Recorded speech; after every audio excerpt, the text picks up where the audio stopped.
Hello friends. आज हम accounts के बारे में पढ़ेंगे।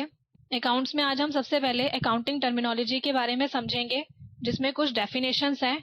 इन डेफिनेशंस को हम अकाउंट्स में आगे आने वाले ट्यूटोरियल्स में समझेंगे, जिसमें फर्स्ट है कैपिटल। कैपिटल जो है वो अमाउंट होता है जब कोई प्रोप्राइटर अपने बिजनेस में कुछ मनी इन्वेस्ट करता है, उस मनी को वहां पर कैपिटल कहते हैं। ये कैपिटल जो है वो कैश में या चेक कैसे भी लेकर आ सकता है, और वो इसे इन काइंड में भी लेकर आ सकता है। इन काइंड का मतलब है कि वो फर्नीचर या बिल्डिंग को एज ए कैपिटल लेकर आना चाहता है, तो उसे भी वो एज ए कैपिटल इन्वेस्ट कर सकता है। उसके बाद यहाँ पर सेकंड टर्मिनोलॉजी है लाइबिलिटीज। लाइबिलिटी वह अमाउंट है जो कि बिजनेस को प्रोप्राइटर के अलावा आउटसाइडर का पे करना होता है। लाइबिलिटीज जो है दो तरह की होती है, जिसमें फर्स्ट है लॉन्ग टर्म लाइबिलिटीज और सेकंड है short term liabilities. Long term liabilities वो लाइबिलिटीज है जो 1 साल से ज्यादा टाइम के बाद पे करनी होती है, और शॉर्ट टाइम लाइबिलिटी वो लाइबिलिटी है जिनकी पेमेंट 1 साल या 1 साल से कम टाइम पीरियड में पे करनी होती है। शॉर्ट टर्म लाइबिलिटीज के एग्जाम्पल हैं जैसे bills payable, bank overdraft, creditors etcetera.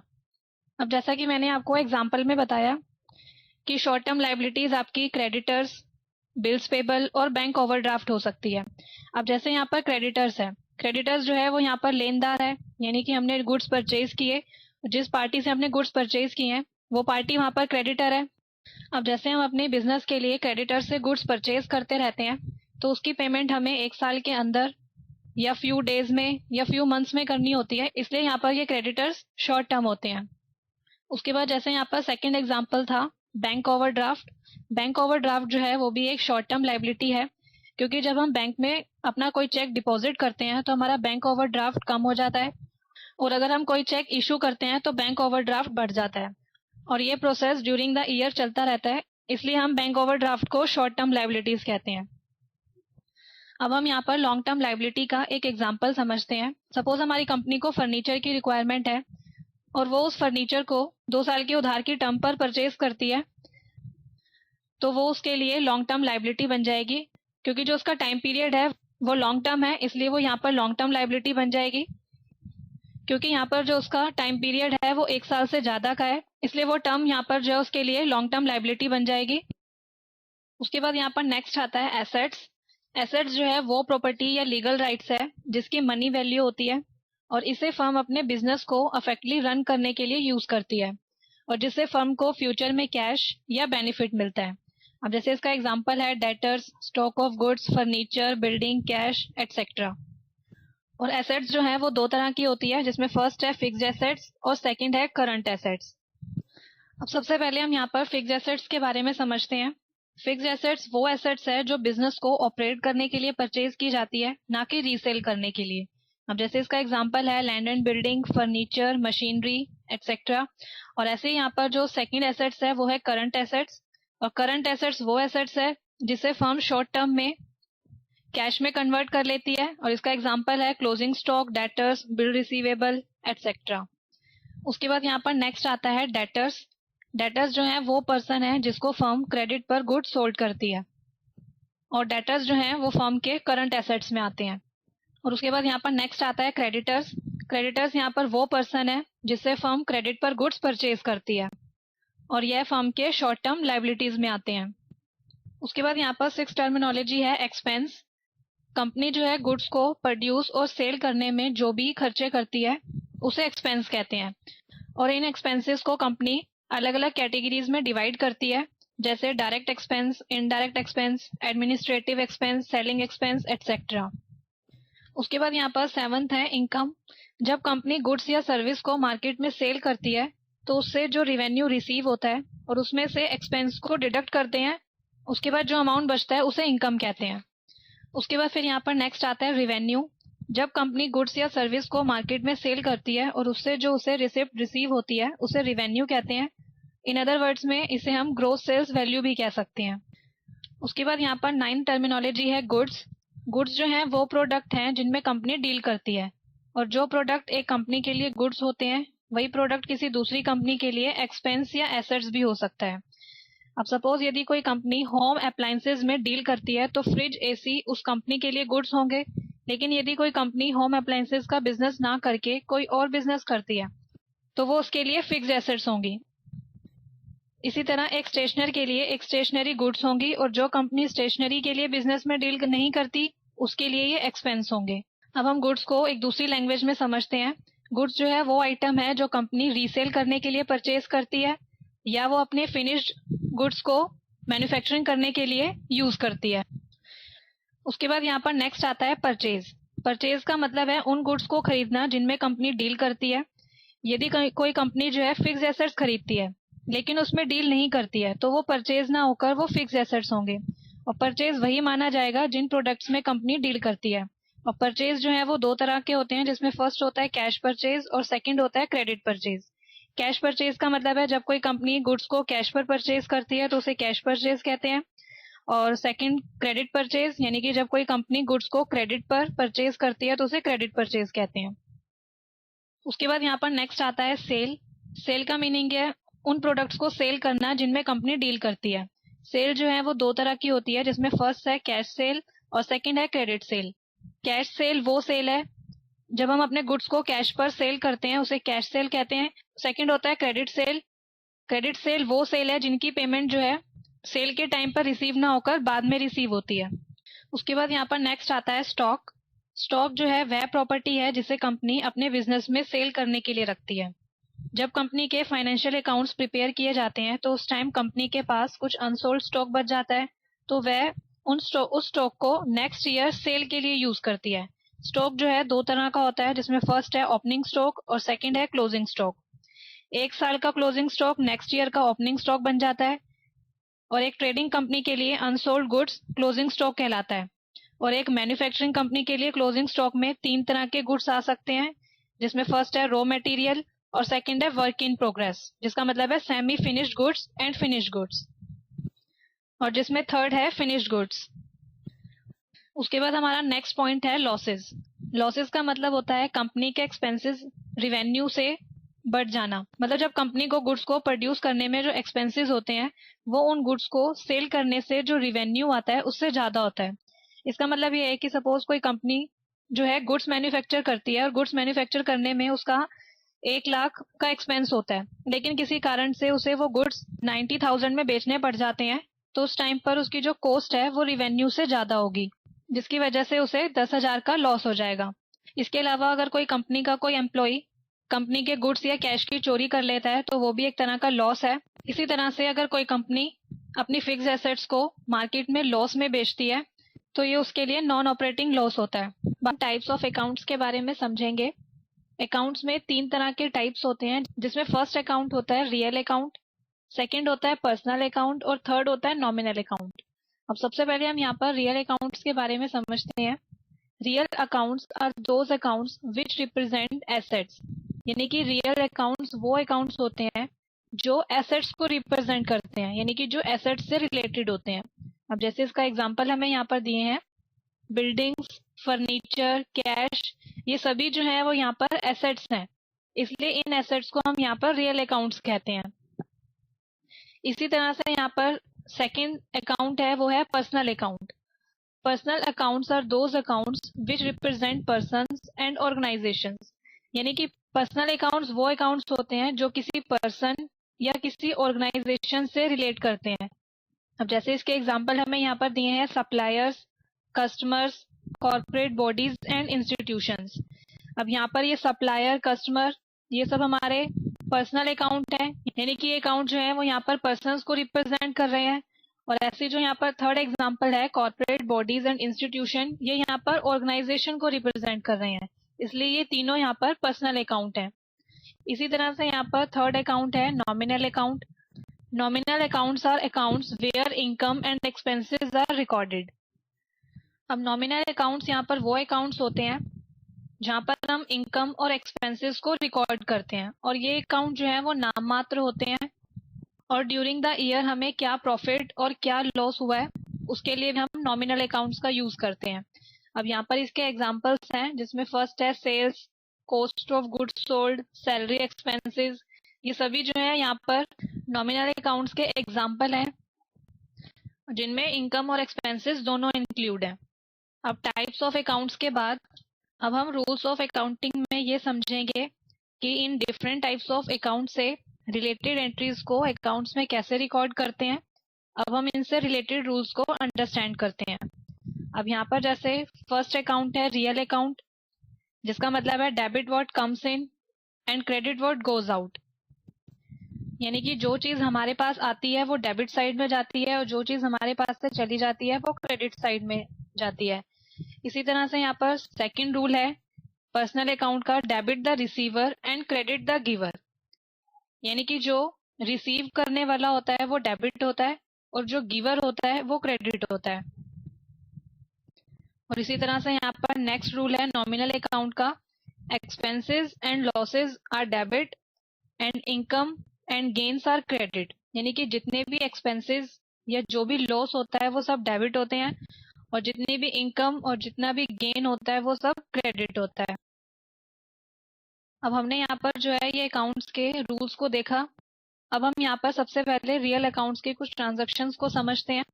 अब हमें यहाँ पर कुछ रियल अकाउंट ट्रांजैक्शंस दी हुई है, जिसमें फर्स्ट ट्रांजैक्शन है परचेज फर्नीचर ऑन कैश ₹5000। यानी कि हमने यहाँ पर जो है फर्नीचर परचेज किया है कैश 5000 में। तो यहाँ पर जो है हमारे पास फर्नीचर आया है और कैश गया है।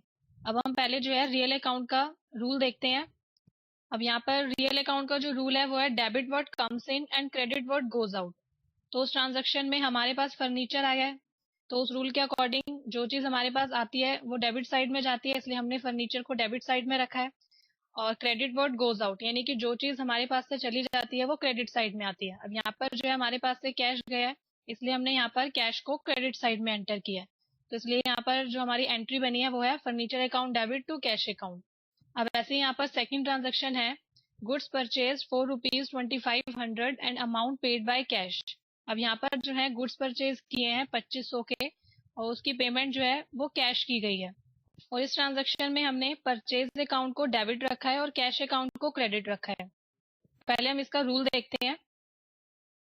वहां पर हमने परचेजेस को डेबिट रखा है क्योंकि जो एक्सपेंसेस होते हैं यानी कि जो परचेज है वो हमारा एक तरह का एक्सपेंस है, इसलिए वो नॉमिनल अकाउंट है। क्योंकि नॉमिनल अकाउंट में जो एक्सपेंसेस या लॉस होते हैं वो डेबिट साइड में आते हैं। उसके बाद हमने अपनी इस ट्रांजैक्शन में कैश को क्रेडिट साइड में एंटर किया है। अब हमने वहां पर कैश को क्रेडिट साइड में एंटर किया है तो वहां पर जो है हमारा रियल अकाउंट अप्लाई होगा, क्योंकि जो चीज हमारे पास से चली जाती है यानी कि क्रेडिट व्हाट गोज आउट वो क्रेडिट साइड में एंटर होती है, इसलिए हमने यहाँ पर जो है कैश को क्रेडिट साइड में एंटर किया। अब यहाँ पर आप देखेंगे कि यहाँ पर हमारे दो रूल जो है वो एक साथ अप्लाई हुए हैं, रियल अकाउंट और नॉमिनल अकाउंट।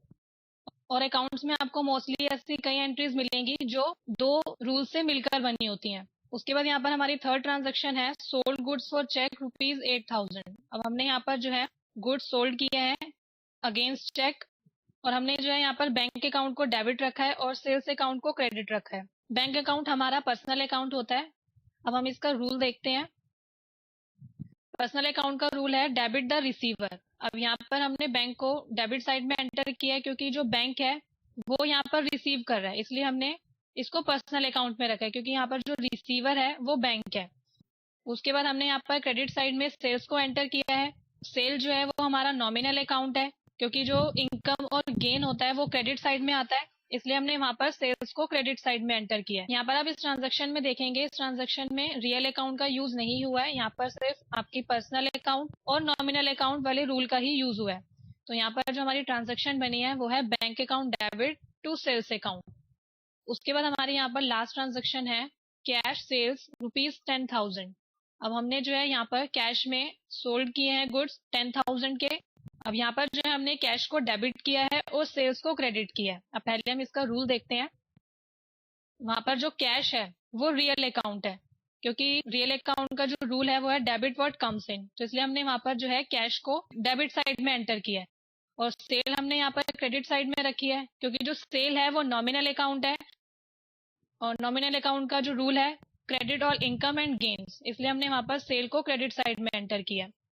तो वहां पर अब हमारी ट्रांजैक्शन बनी है cash account debit to sales account. अब हम यहाँ पर पर्सनल अकाउंट ट्रांजैक्शंस के बारे में समझेंगे, जिसमें फर्स्ट ट्रांजैक्शन है परचेज गुड्स फ्रॉम जिल ₹31,500। अब हमने यहाँ पर जो है जिल से गुड्स परचेज किए हैं 31,500 के।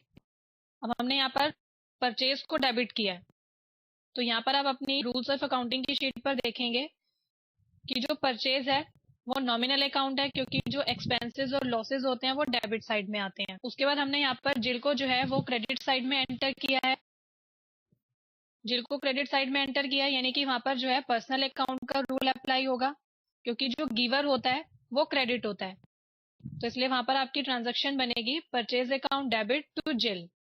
उसके बाद यहाँ पर नेक्स्ट ट्रांजेक्शन है purchase stationery consumables worth ₹7400 on credit from global house with 4% trade discount. अब यहाँ पर जो है स्टेशनरी परचेज की है 7400 की क्रेडिट पर ग्लोबल हाउस से, वो भी 4% ट्रेड डिस्काउंट के साथ। अब यहाँ पर हमने परचेज अकाउंट को डेबिट किया है और ग्लोबल हाउस को क्रेडिट किया है। हमने ये एज्यूम किया है कि कंपनी स्टेशनरी के बिजनेस में डील करती है, तो इसलिए स्टेशनरी परचेज को हमने परचेज अकाउंट के थ्रू एंटर करवाया है। अब पहले हम यहाँ पर देखते हैं इस ट्रांजेक्शन में कौन सा रूल अप्लाई होगा। वहां पर हमने परचेज को डेबिट किया है, तो यानी कि वहां पर जो है नॉमिनल अकाउंट अप्लाई होगा क्योंकि एक्सपेंसेस और लॉसेस डेबिट साइड में एंटर होते हैं, इसलिए हमने वहां पर जो है परचेज को डेबिट में रखा है।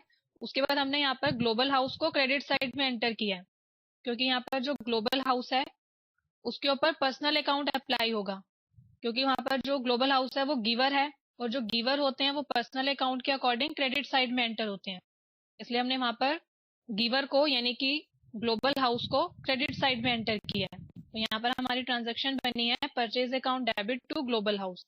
उसके बाद यहाँ पर जो है हमने 4% का ट्रेड डिस्काउंट भी दिया है, तो यहाँ पर आप क्या करेंगे 7400 का 4% कैलकुलेट करेंगे और जो भी अमाउंट आएगा उसको 7400 में से डिडक्ट करके उस अमाउंट से यहाँ पर अब उसकी एंट्री करेंगे। और जो ट्रेड डिस्काउंट है वो हमारी बुक्स में रिकॉर्ड नहीं होता है और अपनी बुक्स में हम सिर्फ कैश डिस्काउंट को ही रिकॉर्ड करते हैं।